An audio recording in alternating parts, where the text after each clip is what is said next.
What's up guys, Houndish here, and today I wanted to jump in and talk about upcoming seasonal content drops for Year 3. And in this video we do have a bit of a mixed bag, but there are a lot of things to talk about, so we'll briefly touch on what we know about Season of Dawn and some confirmed changes coming to the game, but we're going to discuss the amount of content that we might actually see in Year 3 content drops, especially given that Bungie indicated we could see slightly smaller content drops in general. We'll discuss what less content could actually look like, but also, let's touch on some of the key points of feedback on the new endgame systems for Year 3. Of course, we do have new formats like the Artifact, Seasonal Mods, Armor 2.0, and Pinnacle Rewards, and Bungie have said that these are the primary new systems which really affect how we play each season. They're going to continue to be a thing and evolve, which in itself means that these systems will likely end up being some of the most updated systems season over season. And so we're going to jump in and talk about it all, but of course it is hard to represent 100% of how the community feels on points of feedback, so as always, give your thoughts on what excites you, any concerns you have, or changes that you'd love to see in the game. And so, initially, what can we expect from Season of Dawn, and how much stuff might we actually get? Well, when it comes to actual content or themes, Bungie haven't actually revealed what we'll be sinking our teeth into for Season 9, or at least they haven't announced it yet. We do know that the main thing that Bungie have teased which is new would be some sort of Vex-related content. Looks like it's on Mercury. We can see some new architecture, possibly codenamed Sundial, and Vex-themed weapons, which suggests the codename as well, so it's possible that we're looking at the next version of Rune Table, something like the Lectern or the Chalice. And absolutely, based on what we've seen, it's possible or even likely at this point that we're going to be getting more Vex-themed stuff, assuming that it isn't part of the remainder of this season, but we'll have to wait for the reveal from Bungie on that one. The big question though is how much new stuff we're actually going to have to do, and this is because Bungie have stated numerous times, and in different ways, that the amount of content we could see per season may be lower than what we've gotten used to since the beginning of the annual pass. The devs have also stated that it was very difficult managing all of the seasonal projects, the teams to produce them, and also managing the more major projects for the future. So for example, launching the Season of the Drifter content calendar, while simultaneously producing Season of Opulence to rapidly follow up, and also producing Shadowkeep at the same time. They've kind of given us all of the indicators and have been setting us up for this different way of doing things. So if we look at Season 8 right now, excluding Shadowkeep, we essentially have one armor set and one set of ornaments, and then 6 legendary weapons, and those are between the Vex Offensive and the Season Pass. Of course, the Season Pass itself is part of Season 8, and then we have the Vex Offensive activity, the Vex Invasion public event, 3 exotic weapons, which includes Ariana's Vow, also part of the Season Pass, and then 1 from an exotic quest, which is Leviathan's Breath, as well as Monte Carlo, which is a random drop, and then we do have the seasonal artifact as well, so it's actually a decent amount of stuff. Although, especially when we look at how basic Vex Offensive is, it's definitely less content overall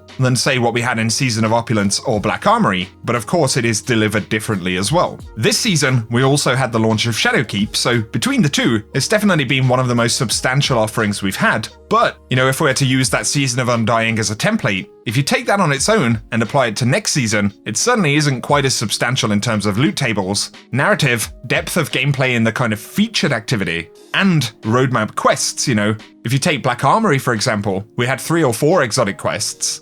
Undying on its own has had 1 so far. And then of course we have Black Armory Forges, which were very basic, but they did produce some of the most noteworthy Year 2 legendary weapons. And I'm not sure we can necessarily say the same for the Season Pass or the Vex Offensive gear, so it's something to think about, and I'm certainly not slating the new content at all. But it is curious to get some perspective on how things have evolved, and to compare the season specifically with other seasons. However, the reality is that Bungie haven't actually revealed next season yet, and it is probably the case to an extent that Bungie made less content for Undying because Shadowkeep was the main focus. Either way, it's definitely a stimulating conversation, and I'd be curious to get a sense of how you guys feel about it as well. Do you think we're going to see smaller content drops in general, or do you feel that Season 9 will be bigger than Season 8? Definitely let us know what you're thinking in the comment section.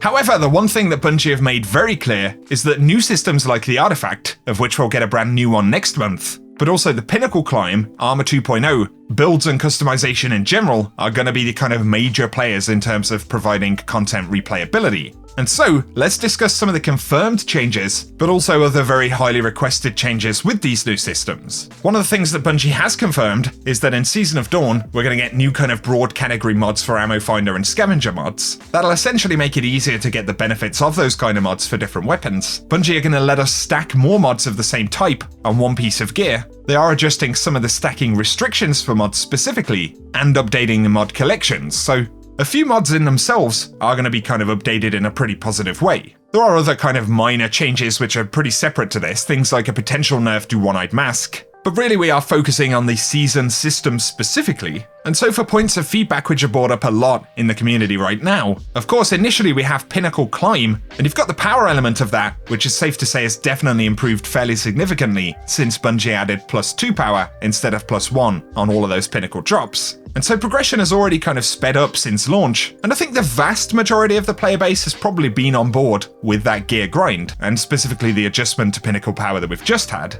However, bad stat rolls, man. This would totally be one of my main kind of points of feedback for Pinnacle gear drops in general. Right now, you can get Masterwork armor from the dungeon, for example, and that's the one Pinnacle drop that dungeon has. However, a lot of the time, these Masterwork armor drops are rolling out with fairly poor stats, and especially how hard it can be to get the right affinities on gear, how much upgrading we need to do to actually Masterwork them. Right now, it seems that a lot of players agree that the difficulty of the activity, or Pinnacle gear specifically, should not only be focused on actually obtaining power, but in producing high quality versions of items, right? High stat rolls, potentially curated rolls on weapons. There are a lot of opportunities to scale the quality of stat rolls and things like that with Pinnacle rewards. Another common request would be to have more artifact mods that can be applied to exotic weapons, or the basic ability to apply artifact mods to exotics in general. One of the things that the artifact does is bring higher levels of customization to the game, and it's a weird one because, at the same time, Bungie do make quite a few decisions with limiting factors, and that would include things like having featured Overload, Anti-Barrier, and Unstoppable compatible weapons. So a really common request that we see in the community is the ability to add these mods to exotic weapons. And I think this would be really cool because at least then you'd have the option to keep exotic weapons viable and variable, especially in the case of things like primary weapon type mods, Anti-Barrier hand cannon on Ace of Spades or Overload rounds on Monte Carlo. Of course they're very specific examples, but being able to do more of that would open up our options just a little bit, while still letting Bungie kind of shift the meta by featuring different archetypes season over season. However, on the customization front, a big point of feedback would still be elemental affinities. One of the big reasons that we actually have elemental affinities, according to Bungie, is because of UI constraints in the game. And essentially what they said is that, if you imagine, every single mod that could be applied to your armor piece is actually visible inside of that mod slot. That is a hell of a lot of stuff to show in one menu, both in terms of actually fitting it in visually, but also in terms of the game loading that stuff fluidly, right? On top of this, there are other kind of decisions and principles behind the elemental affinity mechanic. But regardless of the reasons or technical limitations, it still adds a very tiring layer of RNG to the equation. Still, we need to kind of hunt mods to equip to armor, then find armor which has good stats. Then you have to spend significant amounts of currency if we want to masterwork that gear. And a lot of people seem to agree that on top of the grind, elemental affinities are still kind of removing certain levels of player agency. And so a lot of people feel that there is an opportunity to improve, and I think as well that there are opportunities to incentivize upgrades, while also potentially avoiding the technical problem if we had the option to re-roll affinities on masterworked gear. If Bungie gave us that option for masterworked armor specifically, it could actually be pretty healthy for the 2.0 system, because it would give players that agency to get the role that they need,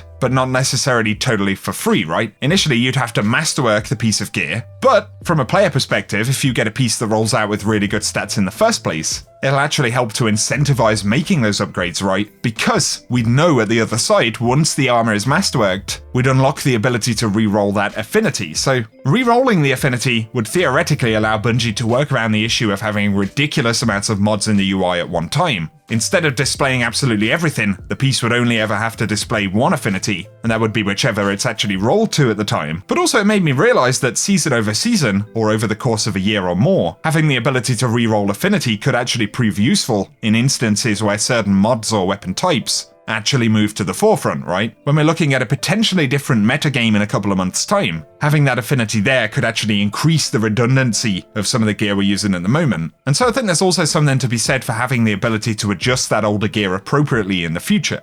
On the subject of upgrades, there are a lot of people asking for more sources for Ascendant shards and upgrade materials in general. And I totally agree, I would love to be able to see Ascendant shards randomly drop, on raid completions or dungeon completions. And, of course, there are PvP-focused players, or players that aren't kind of doing group activities and things like that, so maybe even Valor or Glory resets inside of the game could also yield these for players who focus more on that kind of content.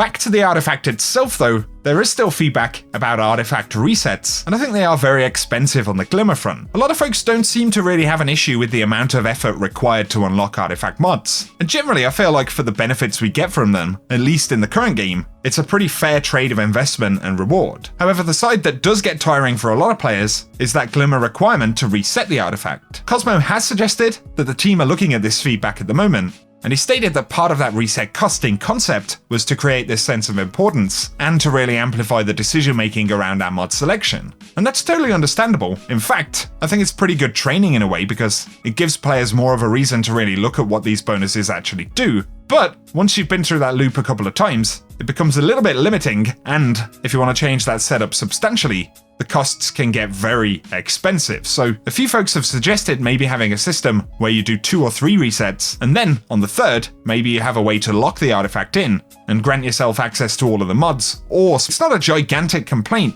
but there are a lot of people that feel that the grind is a little bit too continuous. And there's another element, if you want to adjust your setup in the last couple of weeks of the season, you might end up thinking to yourself, well, why would I bother dumping all of this Glimmer now, when I'm really going to need it at the start of the next season, which is just around the corner? Collectively, I think we can definitely agree that there is room for improvement. And so again, we have been kind of specific here, focusing on the artifact, Armor 2.0, the new upgrades, the kind of grind for that stuff, and Pinnacle gear. But again, considering we're not really talking about content specifically, and we're waiting for Bungie to make those reveals for the next season, these are all of the systems that we know will still be in the game and are going to evolve to a degree, and so these are some of the changes that it could be pretty nice to see. But once again, let us know what you think down below. But for now, until Bungie talk about Season of Dawn, that's what I wanted to speak about inside of this video. So if you've enjoyed this one, a rating is very much appreciated. And if you enjoy the conversation in general, feel free to get subscribed so I can keep you posted on the world of Destiny 2. Otherwise, for now, thank you as always for tuning in, and whatever you guys get up to,